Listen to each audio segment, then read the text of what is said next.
Hello and welcome to the Raptors Show on the Sportsnet Radio Network. Make sure you find the Raptors Show wherever you listen to podcasts and subscribe, and please rate and review the show. A reminder, we're streaming live on Sportsnet's YouTube channel and airing live on Sportsnet 360 Monday to Friday from 2 to 3 p.m. I'm your host, William Liu. I'm joined by producer and co-host Alex Wong. Devastating news to pass along today. We are now officially at number 2 in Canada for basketball podcasts. Draymond has officially passed us. Maybe temporarily, but if we're going to be realistic, we're going to have to pull out all the stops to get past Draymond again. So yeah, can you start doing react pods to every playoff game? Just to juice the numbers a little. Isn't that what we're doing right now? Like we're covering the whole league. I suppose it is that, but yeah, Dad, I know you're watching. Number 2 is still pretty good. Yeah. That's never worked with Asian number parents. 2 is the first loser. Yeah, just lost rock paper scissors match 2 before we came on air. So just want to congratulate you on that. A little fun game. I feel amazing. We love playing games on this program. I feel like is that what we're doing today? I mean, yesterday we were playing games with James. I actually continued. We drafted our all-time playoff series yesterday. It was a really fun exercise, and I continued the conversation with James this morning. And we were just chatting about it. And yeah, there were a few that we were, we didn't get to. What didn't you get to? Was there one for you that was on your list that you were like, man, I wish I got to talk about this one? I mean, you mentioned Kings Warriors. Yeah, I was going to take Kings Warriors from this year. It was really good. It was memorable. I'm going to remember that series for a long time. Yeah, a little recency bias. I mean, it was a good series. No, it was legitimately a good series. It was really good series. But you need to let it marinate a little bit before you put it on at all times. So I was thinking back on it. Like, I actually really liked Raptors Bucks as well. I couldn't draft another one because I already had Raptors Warriors for the championship. Yeah. That was a Ted Stepien rule that we put in. Right. Shouts to Ted Stepien and the Toronto Towers. That's right. I'm reading that thing. All right. So I just want to encourage you every day that I'm reading your manuscript for Prehistoric. Yeah, appreciate you. But I was you would pick Raptors Bucks over Raptors Sixers? Because I had Raptors Sixers on my list. Raptors Sixers went to Game 7, but it just wasn't that competitive a series within the flow of it. So the reason I'm saying what about the Game 4 though? You were in Philly for that Game 4. Okay, there's two good games in that whole series. For me. Okay. Game 1 was a blowout. Yeah. Game 2, the Sixers came back and took it. Yep. Right. That was Jimmy Butler, the adult in the room, right? James Butler. That's right. Yep. How's Jimmy Butler in every franchise's lives? That was so funny because Brett Brown was like, yeah, he was James Butler tonight. And Jimmy Butler came to the podium. He's like, actually, my name is just Jimmy. Like, it's not a nickname. It's not like how, No, he was Marlo. He said, my name is my name. It's not a thing. It's not. It's legitimately just Jimmy. My name is my name. But Game 3 was a blowout. Right, that was Joel Embiid's airplane. Yeah, Pascal got hurt. Pascal tripped him as well, which was a low moment, to be honest. Stressful. Game 4, Pascal was questionable. I think he ultimately played, but he was very limited. Obviously, that was the Kawhi Carey job. That was when I left my nails in the media room in Philadelphia. Game 5 was also a blowout. Game 6 was a blowout. And then Game 7 was so really there's only like 2 very competitive games in that whole series. That's why I couldn't really take it, even though obviously it has the shot. But you got to give Game 4 and Game 7, like alone, I feel like elevates it into a pantheon. At least if you're thinking Raptors. I get it if you're thinking we were drafting all time. Right? So I get it. I get it. So you're saying Raptors Bucks. Yes, Raptors Bucks. Because obviously you go down 0-2, right? You have Kawhi saying, hey, after losing the first 2, where do you go from here? And Kawhi being like, to Toronto for Game 3. Like one of the classic Kawhi little silly jokes. Obviously, Game 3 is legendary. They went to it's a Derek day today. Double overtime. Kyle fouled out. Norm had to come up huge against the Bucks. Yeah. And then games 4, 5, 6. Like obviously Fred really, came on strong. He was like shooting like 20% from 3 prior to that. But obviously the baby came and obviously he started just shooting everything. That was awesome. Game 5 was amazing. Game 5 was genuinely amazing. Being in the building for that, just like even taunting Bucks fans. I was Jimmy Butler in there. I was like, yo, it's awful quiet in here. A lot of people leaving. If you looked at my 2019 tweets, from Media Row, I'm just filming like Milwaukee Bucks fans leaving the building. Yeah, also leaving Pfizer Forum. Also look up hashtag AC Fan Flight. Yeah, William Liu. Go ahead and do that, man. Yeah, and you know what, AC Fan Flight, let's do it again. Let's run it back. What? And then Game 5 after the Raptors won. Game 6, obviously how great that was because Toronto was losing that game severely. Before I let you get to Game 6, can we just take a second on Game 5 too? Because I know that's the one where I believe Fred hits 6 threes. 6 or 7. 6 or 7. Who's counting? Give or take. But I don't think we talk enough about that fourth quarter from Kawhi. Oh, Like Kawhi yeah, man. took over. Like he was Kevon Looney, he was Kawhi Leonard, he was Klay Thompson. Like he played did every everything. role. Yeah, he did everything. And And, I he was don't already think- banged up at that point. I don't think we talk about that one enough because he had the other moments, right? Absolutely, because he set the bar so high for himself. Yeah. But I just remember that whole fourth quarter really turned around with him hitting a couple of pull-up threes over Brook Lopez, and they're able to win that game from behind. And then game six, the Raptors were down significantly, and of course the 26-3 run, which is like, in my opinion, obviously very biased, but that's the best video on YouTube. Just if you're not in a good mood and you're a Raptor fan, just search up Raptors 26-3 and then just watch the play, not just in terms of the baskets made, but the defensive sequences made by Toronto to stop Milwaukee, and also going the other way, and various guys getting their shots off. Kyle, Fred, Serge, Mark, Kawhi, obviously, Pascal. Like it was just so good. And for me, that's my second favorite one from that run. But no, I mean, I'm sure you have some deep classics, some deep cuts, because we also cut it off like from 2002 onward. So I'm sure there's lots of those that we should have made a 90s exemption, because even now with the Knicks playing the Heat now, I'm sure I've seen a lot of people, pull up the old clips of the Knicks Heat rivalry. And, I actually dropped off my copy of Blood in the Garden by Chris Herring. Everybody should get that book if you haven't, to Vivek Jacob this morning. Right. Thanks for the 10:30 wake up call, V. And Come on, man. and what were you even doing last night, man? We recorded Banter Pod until 7:30. We recorded 5 hours of pods, and then I listened to 5 hours of pods. So, listen to it back. So that was 10 hours. All right. But yeah, like Blood in the Garden, Knicks Heat. And it made me realize when I was talking to V too, V was like, yeah, I need to read this book because I don't remember any of this stuff. And it does make me realize this was, several generations, one generation ago. And like, you're not familiar with this too. Because like we missed out by drafting from 2001 and on. We missed out on so many iconic 90s series, man. Of course. Like man. even the Bulls rivalries with the Pacers, with the Knicks, with the Heat, when Shaq and Penny beat MJ when he came back with the 4-5, shouts to Hove. Yeah. In the second round, like we missed out on a lot of those. Why did he come back wearing the 4-5? Because 23 was retired. Yeah, So he just took the next he was two not sequential allowed, numbers? Yeah, he was not allowed to wear. So he wore 4-5. That was his baseball number too, that he wore when he played baseball. Got But you. then Nick Anderson called him out during the Magic Bulls series because he stripped him on the final play of the game. And then he said, 23 wouldn't have done that. That wasn't 23. That was 45. And you know what MJ did? MJ showed up in game 3 wearing 23. Like they had to pay a fine. Like he just said, I'm switching back to 23. So he came back in the 2-3. Doesn't sound as nice as came back in the 4-5. That's also in prehistoric when you get to it. Okay, I got you. So Why is it in there? yeah, so 90s, cool. 90s. We couldn't really, I actually had James send me a few of his leftovers as well. Okay, yeah. We go didn't ahead. pick anything from the bubble. Jazz Nuggets, Jazz Jamal Nuggets Murray, from the Donovan bubble? Mitchell, This is 3-1 like- comeback. What are you gonna? Did we just ignore the bubble? This is like picking Tiger King as great cinema, or great television. Like it wasn't. It we were was just when trapped. the whole world was shut down. No, we were just trapped. So like no, man. I honestly remember the bubble more for the off court moments. Yeah. You're rejecting than Jazz on-court Nuggets. moments. Jazz Nuggets was great.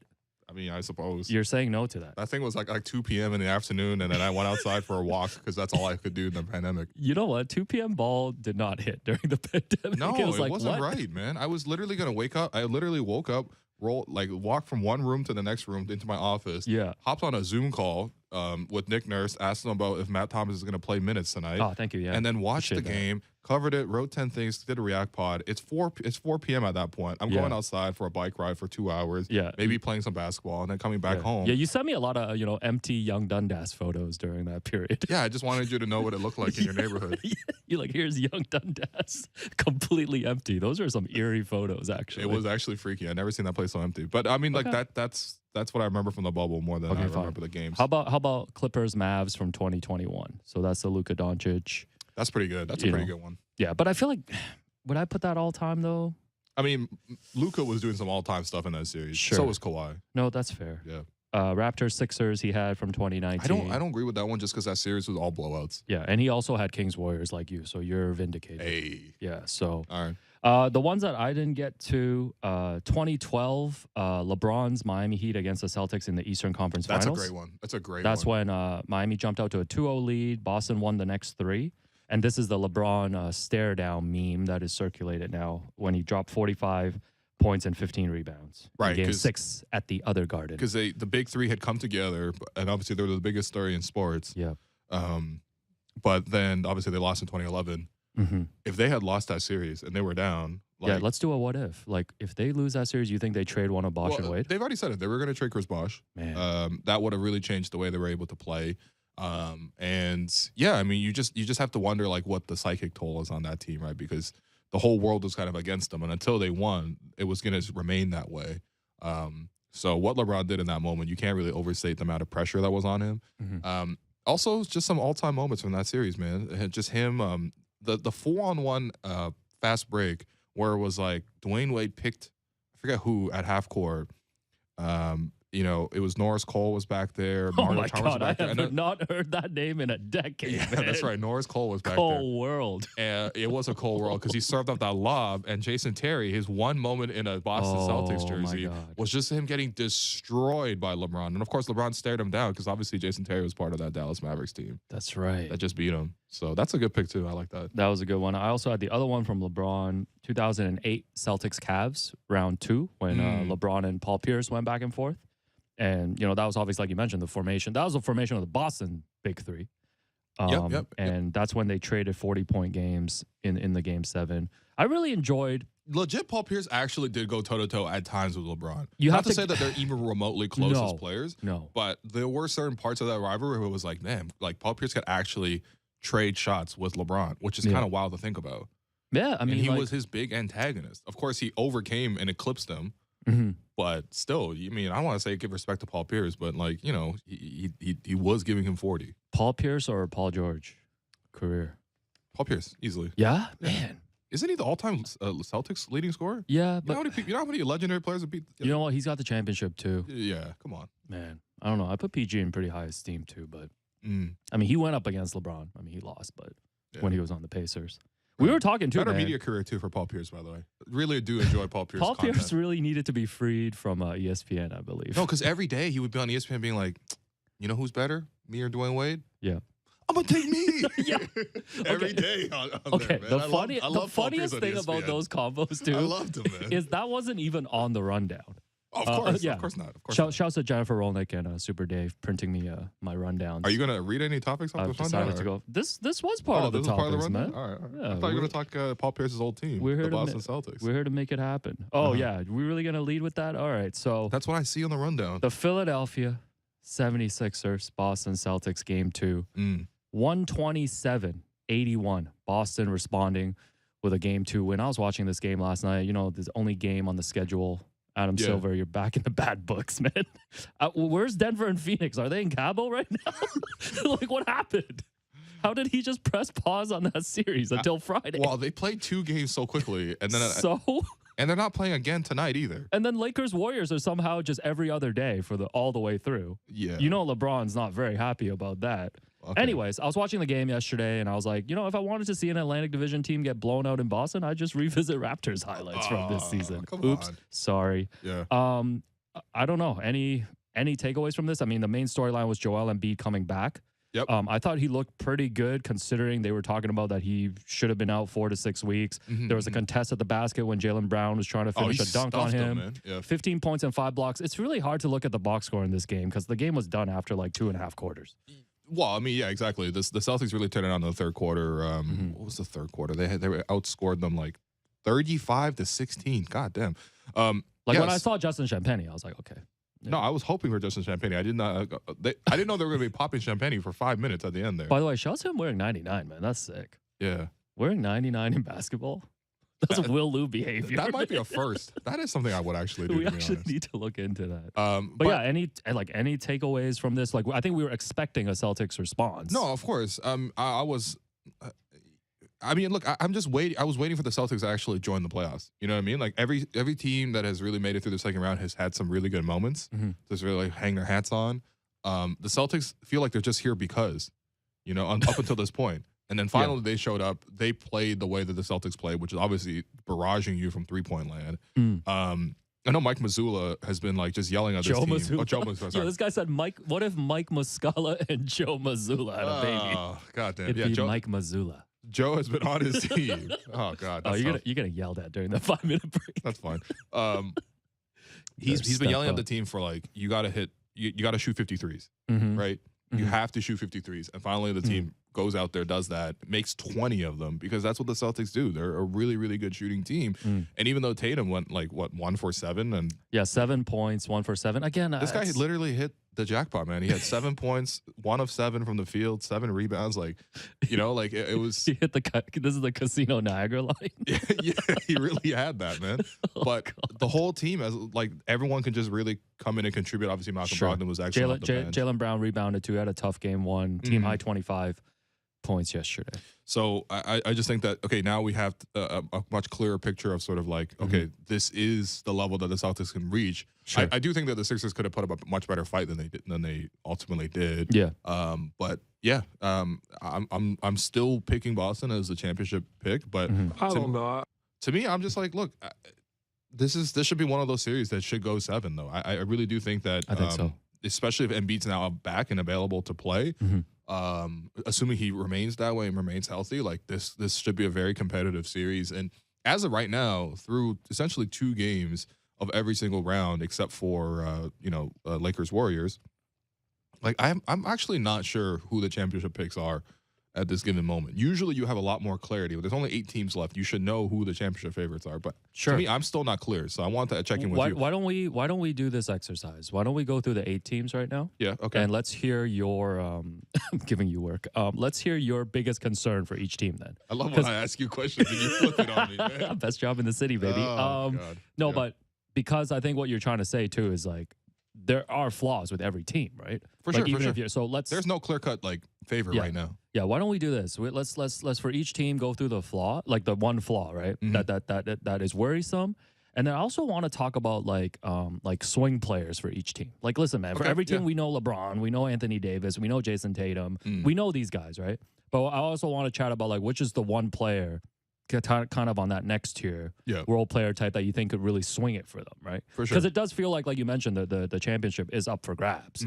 So let's start with this series then. So Sixers, what is your biggest concern with the Sixers? I think it's still James Harden because I think the Sixers and 2 of 14 yesterday. Absolutely, right? Yeah, 12 like points. Joe Mazzulla was talking about it too. He's like, look, you have to prepare for the Embiid-led minutes and then the James Harden-led minutes, right? And we saw clearly in game 1 the pace and the flow they're able to play with when James is really leading the charge is a very different style than when Joel Embiid's playing it, right? But however, we also know that Harden's performances in the playoffs has just been really inconsistent. I honestly didn't even dislike his approach or the shots that he took in game 2. He had a lot of threes just like really rim out. But ultimately, like, yeah, you just need better production than 2 of 14. And I do think that like, I was really surprised with the way he was able to score in both the mid-range and getting to the basket. In game 1, he came off of a lot of time to rest, and so I thought he was really fresh and he had a lot of burst. But what we have seen in the last couple of playoff runs is James Harden hasn't been able to consistently score outside of those step-back threes. And when he's asked to score and create one-on-one, it hasn't really looked that good. So I think he needs the energy to play fast. He needs that energy to really score as well. He's the biggest swing piece, and he shouldn't be because he should be just like a consistent star that you can count on alongside of Joel. If he could be that, I think the Sixers would be championship favorites. But I don't believe in that, despite what I saw in game 1. Yeah, I mean, I guess the most obvious thing too is just Joel Embiid's health too, right? Like, yes listen, no. There's a lot of caveats, but it's like I'm still waiting for him to have that signature moment, right? And then once again, he's dealing with an injury and playing through that.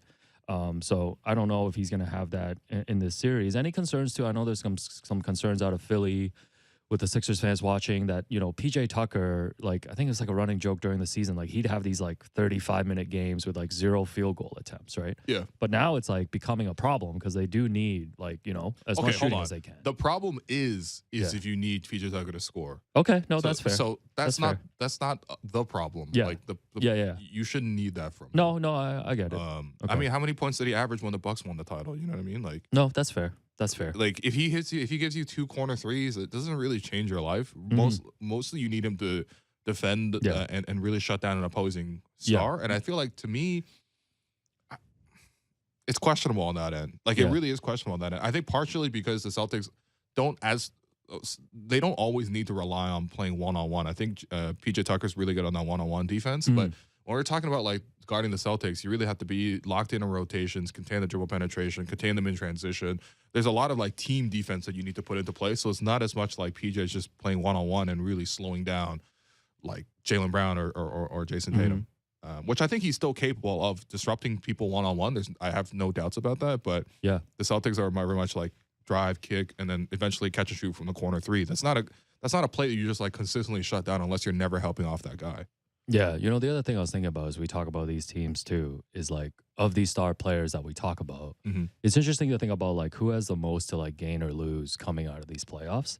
Because like you think about Joel Embiid, it's like he's finally won his MVP, which I'm really happy for him because like he's the guy who wanted it the most. I love how you saw he gave a quote to the media yesterday. He's like, I told you guys that I don't care about the MVP. That was just so you guys would stop asking me about it. No, I was like, oh really? This is worse than Spo being like, there's beauty in the struggle. I'm like, really, Joel? Oh, I didn't know. Sorry, I thought you genuinely didn't care about the MVP. Oh man. But now it's like the only thing left on his resume, but it's a big thing, is not just to win the championship, but to get out of the second round. Like he hasn't been out of the second round, right? Like the playoff resume is lacking. And I wonder too, it's like he's not old, but like he's getting up there in age. Like he's almost 30, I want to say. Like I think he's 28. It's 28. Yeah, something like that. But it's like, they've been trying to build around him through these different iterations, the Jimmy 29. Butlers, the Ben Simmonses. And, all this talk about Harden, he keeps threatening to go to Houston. Which is my funniest thing. It's a toxic relationship. If this series goes to 7, turn on your Woj alert on that Sunday afternoon. Because there's going to be a report right before the game. Harden's going to walk in like dressed like a plushie. And then he's by the way, he's just going to be like, yeah, I'm going. By the way, by NBA player standards, he was in a very normal fit yesterday compared to game 1. And someone said if Harden shows up in a normal fit, it's going to be a 2 of 14 game. Come on, man. This is why we love a good theory, though. That's a online good theory, banter. Because Marc Gasol used to come to the game in just sweats and drop a PJ Tucker stat line all the time. Yo, Marc Gasol will wear the same thing to Game 7 of the Finals, to How Hungry Are You? To the championship parade to bus. The championship parade. We stand a consistent big man. No, man. Marc Gasol shopping in just Zara.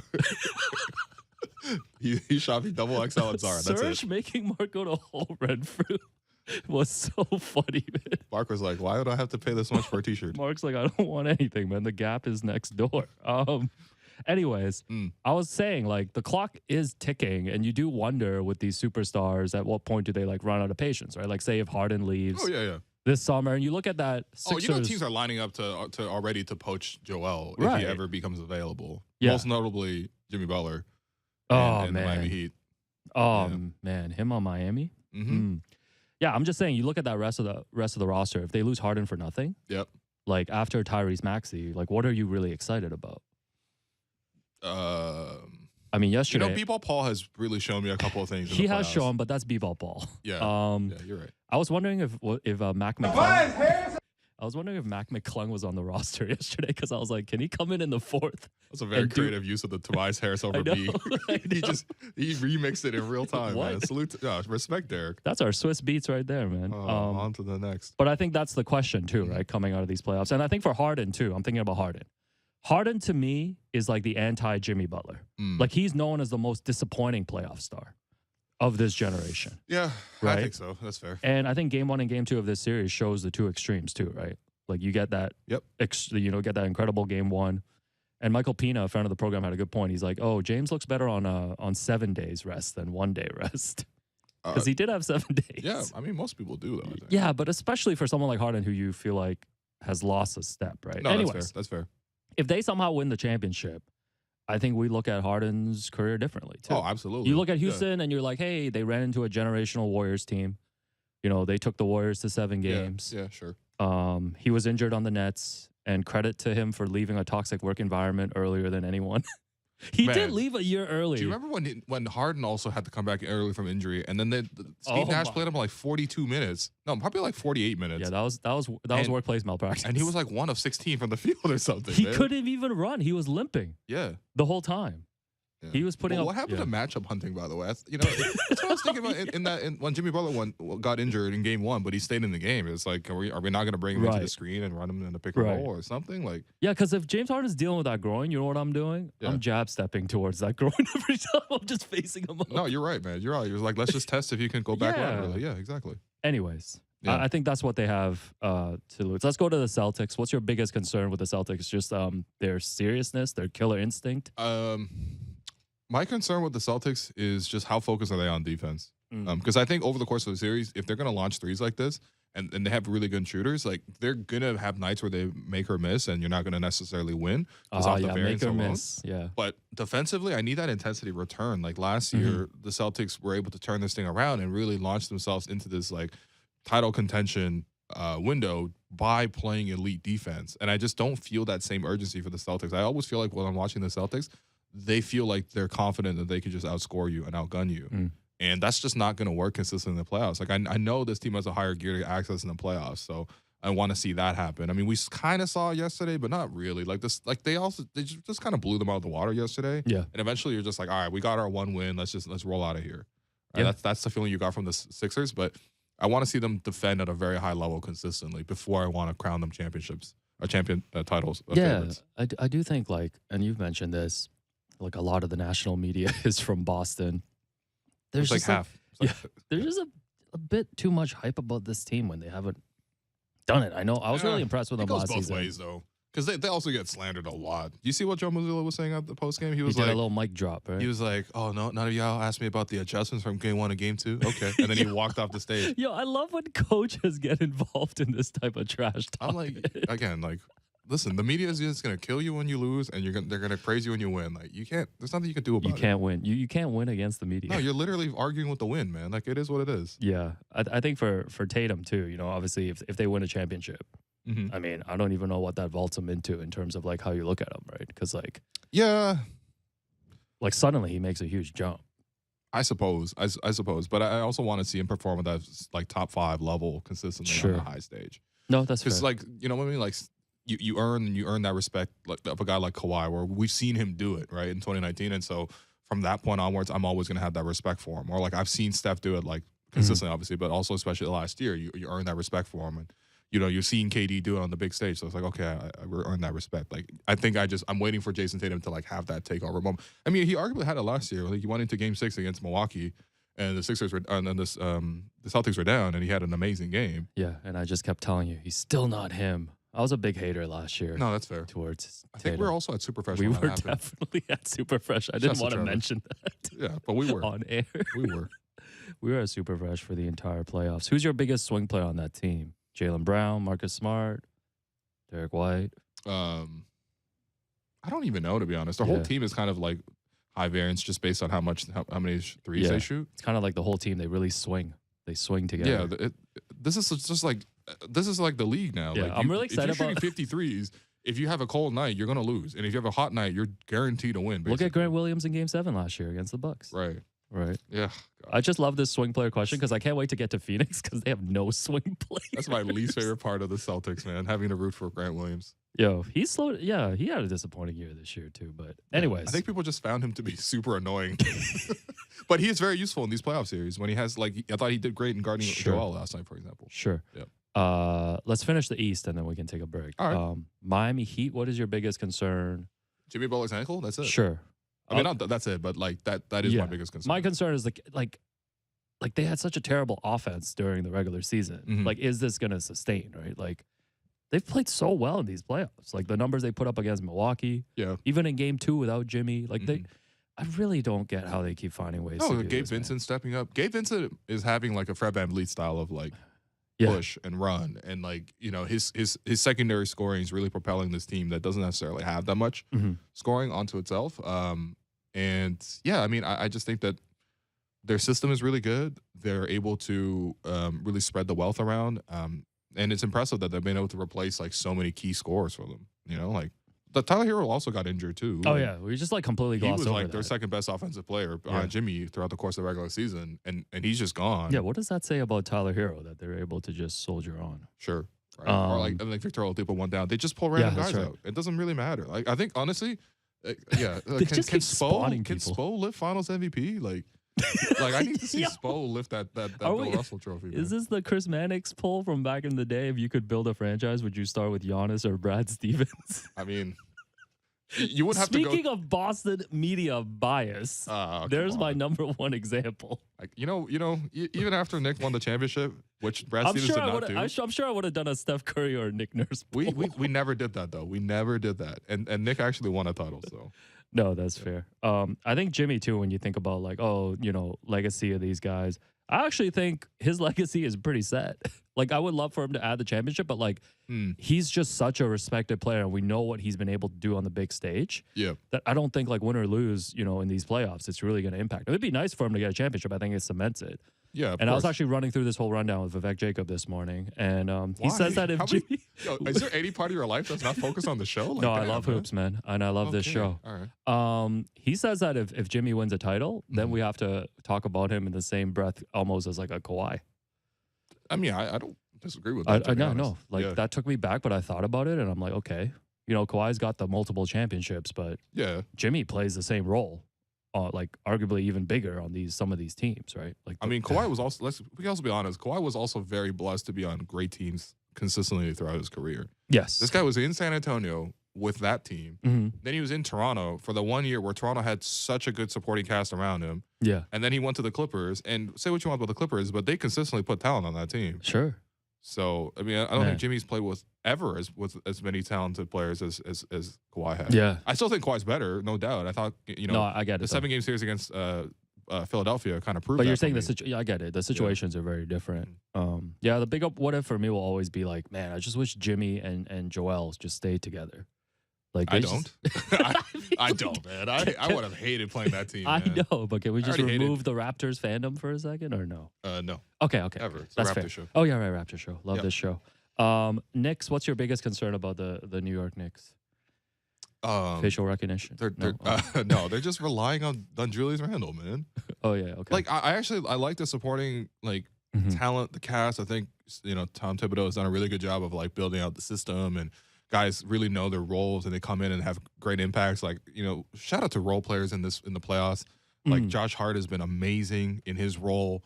Isaiah Hartenstein has been amazing in his role. Mitchell Robinson has been up and down, but when he's good, he's really, really good in that role as well, especially against Cleveland. What happened to my guy Emmanuel Quickly? He hasn't really shown up in the playoffs. Man. It's just tough. I feel like just one thing for young players, like you just never really know. He's like a Bones Highland now.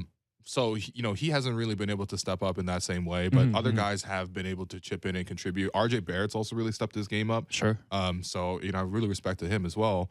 But I still feel like ultimately when Randall's out there, it just looks a little awkward. Like like they need him. He's an awkward player. They need him to play well, but he kind of really does cut off the flow and the rhythm. Like the music kind of stops when he has the ball. It really does. And then he goes on a solo. Yeah. And sometimes he hits the right note, sometimes he doesn't. He wouldn't be a team player in karaoke.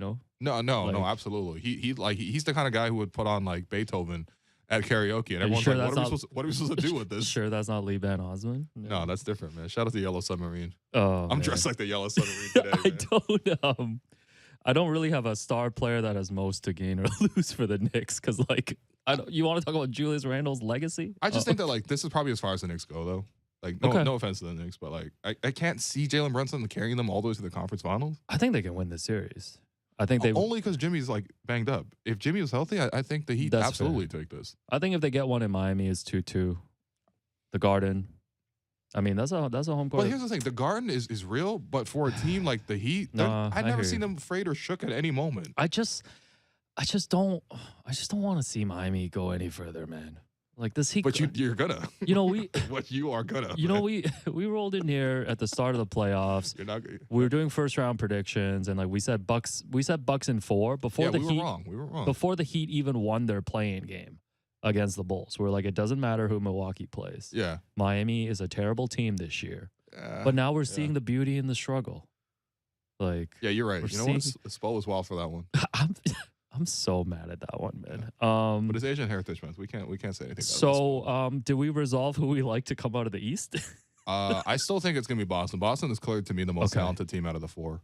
It's so hard, man. But if it's Celtics Heat again, I actually think that series is gonna be long as well, man. Of course, that's Yeah. the thing. I think any of these teams match up. It's a 6 or 7 game series right now. That's how it should be, though. I picked the Sixers to make the finals. Well, so here's I the guess thing: I gotta it's stick it's with way it. more unclear in the Western Conference, but we'll get to that on the other side of this break. Do you have to do the read here or no? After the break. After the break? Okay, Yeah. all right. We're going to take that break. I've been your host, Walu. That's Alex Wong. You're listening to The Raptors Show on the Sportsnet Radio Network. When we come back, we will talk about the Western Conference playoff picture.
Welcome back to the Raptors Show on the Sportsnet Radio Network.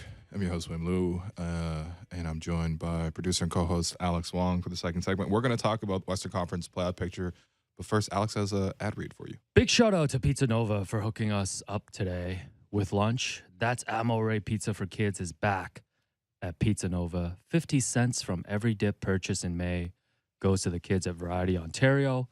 Don't forget to add a dip to your next order and make a difference. I dip, you dip, we all dip for variety. Nice. Shouts to Pizza Nova. How was the pizza, by the way? The pizza was amazing. Yeah. I had 2 slices. I might have 2 more after. There's still gonna be 2 slices left. Every time I come in the studio, they go quickly, I'm man. like Denzel Washington. There's none left. I'm going to leave here with something. Oh, Derek Brandale just told me there's none left. I'm going to leave here with nothing. Yeah. Shouts to Pizza Nova. At least you got the appreciate 2. it. So, that's good, man. I might got to go to, never mind. Fair enough. Shout out other place. What's up? You got a programming now. I have a program with that as well. Okay, so as we mentioned on the show yesterday, so our run on YouTube for this season will be finished on Friday. So RIP the chat. Unfortunately, we're going to have to trade Fred somewhere else. But yeah, we will continue to be live on air on Fan 590, airing on Sportsnet 360 and streaming on Sportsnet Now. So you can watch us there or listen to us there. And of course, the best place to catch us is wherever you download your podcasts. Get the May Banter Pod with Andy Liu. That we recorded yesterday. That's the thing. Banter Pod is podcast exclusive. And we were here at the studio here until 7:30 yesterday, making that happen. Shouts to the Geek Squad and Derek for helping us. Absolutely. Seriously. We run into a lot of tech issues. Definitely need a producer. But yeah, it was a great interview. So what happens when JR takes a week off? What do we talk about? Obviously Banter Pod is like 20% Raptors, maybe. Yeah. It was actually fairly on the 2 to 3. We put on a great public front and then on the Banter Pod we talk about our deteriorating mental health. We get real on that one. We talk about our therapy and all things. That's right. You rap in Eminem's voice. Yes, I rapped in Eminem's voice. We'll do anything to jump Draymond Green's show on the charts. We might have to literally jump Draymond. We're not jumping Draymond, man. Yeah. Oh man, 3 stars on this show is Jimmy, Draymond, and Dylan Brooks. Those are the 3 recurring topics. You see Dylan Brooks' agent came out and he clowned Shams? He called Shams, quote, a weirdo. He said he called him a hashtag weirdo. Yeah. A hashtag weirdo is hard. This is because in Shams' report, the languaging was that the Grizzlies weren't going to bring him back, quote, under any circumstances, and that's what upset the agent. Well, apparently the agent checked in with the team, and the team said, we didn't say that to him. And obviously the agent side was not going to put that out to Shams to say, hey, this is what happened because it makes Dylan looks bad. Right. So if it's not the team doing it, and if it's not the agent side doing it, who fed that report to him? Yeah. Once again, I'm not that interested in the media. Me neither, but I think he does have a point, man. I think he does have a point. No, for sure. For sure. It does get messy when you start, relying on reporters. I'm just saying, you don't see Woj coming out there and slandering players. So you're saying hashtag Woj better? Absolutely not, man. Okay. What? No, man. Okay. Come on, man. Shout out to Shams, man. Well, listen. Member of the Memphis Grizzlies. What? So we have been going through the playoff teams, trying to figure out our biggest concerns for them, trying to figure out what this playoffs means for the star players.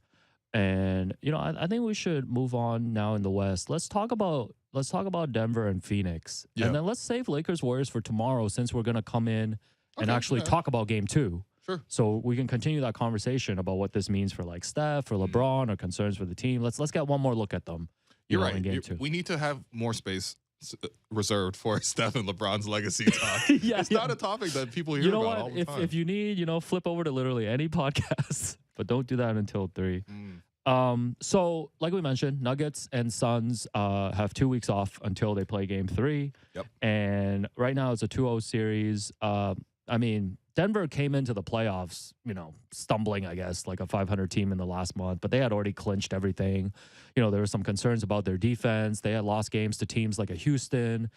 I think they've been the most impressive team out of, all 16 teams in these playoffs so far.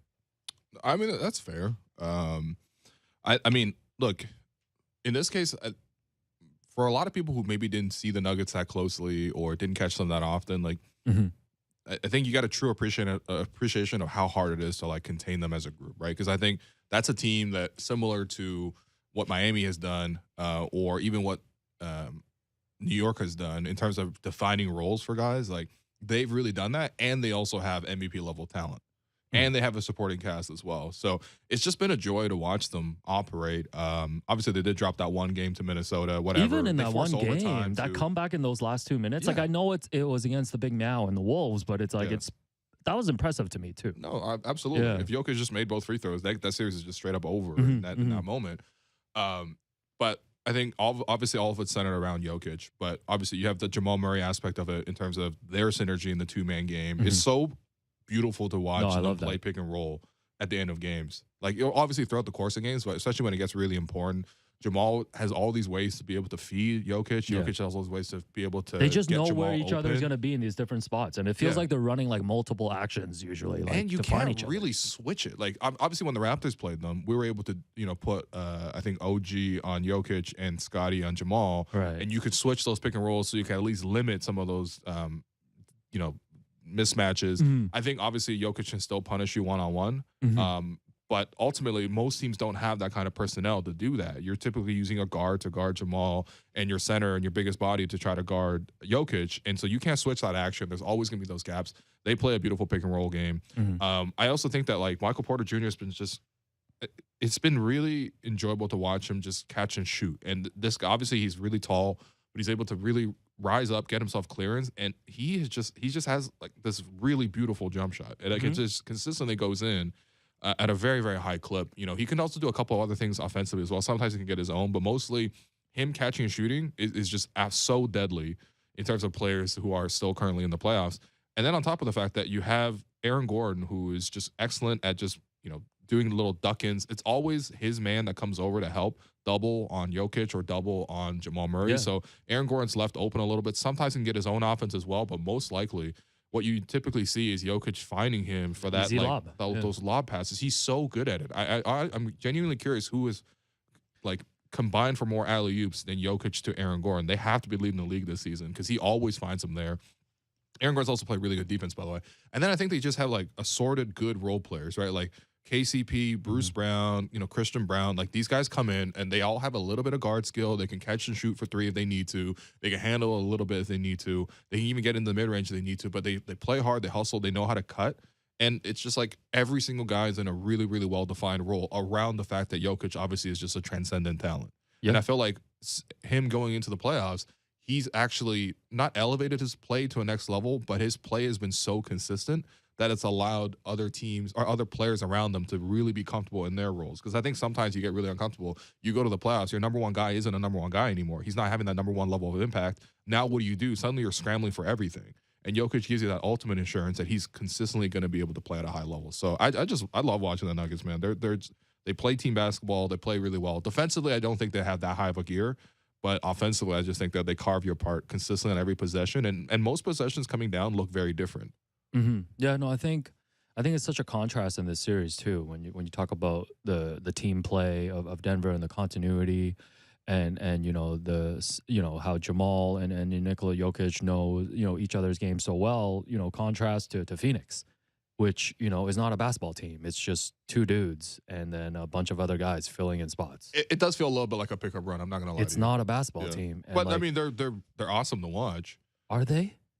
You don't think Devin Booker's awesome to watch? Devin Booker's awesome to watch, but that whole team is not awesome to watch to me. No. Yeah, they don't play like team basketball. Yeah, no, but I think it's an ultimate contrast in style. No, I think sticking with Denver too, like very different players between the big three in Golden State that's won all these championships, and then you talk about Jamal, Nikola Jokic, and even Michael Porter Jr. But it's like Michael Porter Jr. reminds me of like Klay Thompson, the way he's able to shoot, especially when a little bit. Yeah. And then the chemistry, it's like the Steph Draymond chemistry. I feel like Jamal and Jokic are kind of working their way there too. They just know each other so well on the court. And we've seen the sustained success of Golden State. And like we haven't seen Denver break through. And it's because they've had to deal with so many injuries the last couple of years, right? No, last couple of years, Jokic has had to roll in to these playoffs with like absolutely nobody around him. Again, no offense to Will Barton, but we saw Will Barton here in Toronto, right?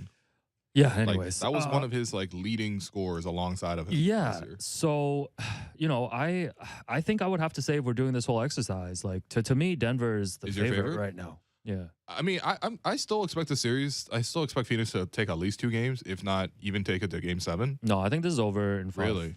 I think this is over in 5. I don't know, man. I think Devin Booker, his scoring, I mean, it's always been the attribute that has really stood out in his game.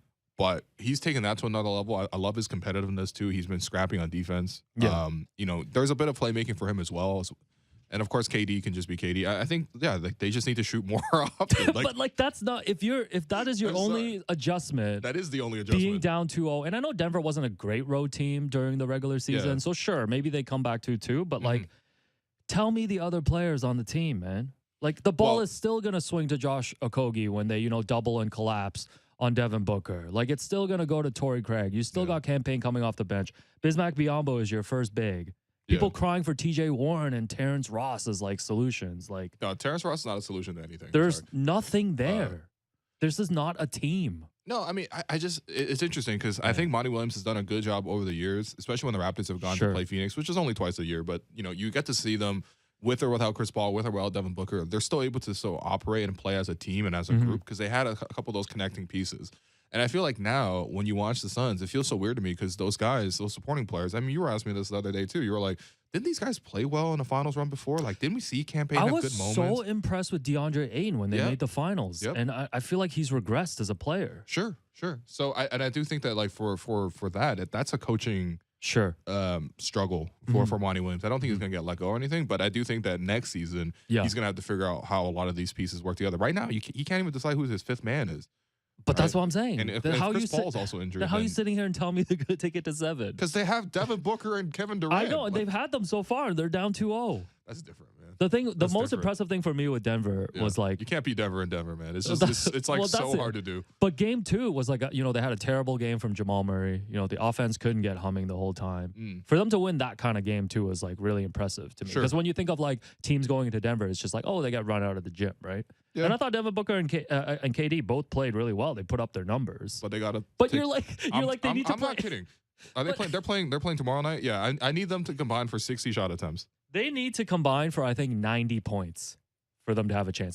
It's doable for them. It is doable, but like, okay, they're gonna have to do that 4 times. I know they're not going to do it 4 times, but they're gonna at least do it once or twice. I'm telling you. But I think this is a lesson we got to learn because, like, I think when they traded for KD too, I was right away being like, "Yo, we got to have them as the favorite because of the talent." Right? Yeah, for sure. And we haven't even talked about Chris Paul is out for the next 3 games. I know this is not prime Chris Paul anymore, but you're still missing a point guard. A point guard. Yeah, you need a guy who can run pick and roll at Jokic. Yeah. I feel like that's the only way that you can really expose him. Yeah, is if you consistently put him in pick. Like even when Toronto played them, it was like Fred and Jakob played pick and roll against them nonstop, and they actually both had great games. Yeah. Just like how last year when the Jokic went to the playoffs, it was Steph running pick and roll at him nonstop, and that actually allowed the Warriors to really get by the Nuggets fairly easily. No, that's fair. I think that's the only way. You need a point guard to beat them. Yeah, and Chris Paul being injured really, really hurts in that sense. Yeah, I think the lesson is just like we just have to give more credit and more value to like continuity and like team building and stuff. No, that's fair. Because this team really came into the playoffs and right away had to just like find themselves, right? Yeah. Like without having just a runway to like figure out roles. Like I don't know what these guys' roles are. Like they're just being thrown out there to like, stand in the corner, go like there's no connectivity there. Yeah. And that's the thing too, because I think, even in the playoffs for teams that have continuity and stuff, they still have to redefine themselves. They still have to like reinvent what they're doing. Like even think about when the Raptors won the title, right? Like in the Sixers series, they had to figure out, okay, for this matchup, we need to play Serge and Mark together. And we need to never play any other guards other than Kyle Lowry, right? And that's what they figured it out, right? And then they figured it out. In the Bucks series, they had to figure out, okay, look, Kawhi's going to have to volunteer to cover Giannis, really cut that off. We're going to, make some other adjustments as well, be able to win that one. And, I think you're going to have to consistently reinvent. That's what the playoffs are. There's going to be different matchups, but you also need a base thing to fall back on. And I still don't feel like Phoenix has that base even set. They need more players. They just need more players. I mean, they just need players to figure out the roles. They need more coaching too, and they need more time, but they don't have it. But like, listen, speaking of no more time, we don't have any more time. Oh, man, I love talking hoops today. So that does it for us today. I've been your host, Willu, and you've been listening to The Raptors Show on the Sportsnet Radio Network. Make sure you find The Raptors Show wherever you listen to podcasts and subscribe. And please rate and review the show. Reminder, we're streaming live on Sportsnet's YouTube channel and airing live on Sportsnet 360, Monday to Friday from 2 to 3 p.m. Thanks once again to producer and co-host Alex Wong, our board producer Derek Brandale, and Jennifer Roland for helping with the YouTube stream. Are the Leafs winning tonight? Yeah, Leafs 7-0. Okay, let's do it. Leafs 7-0.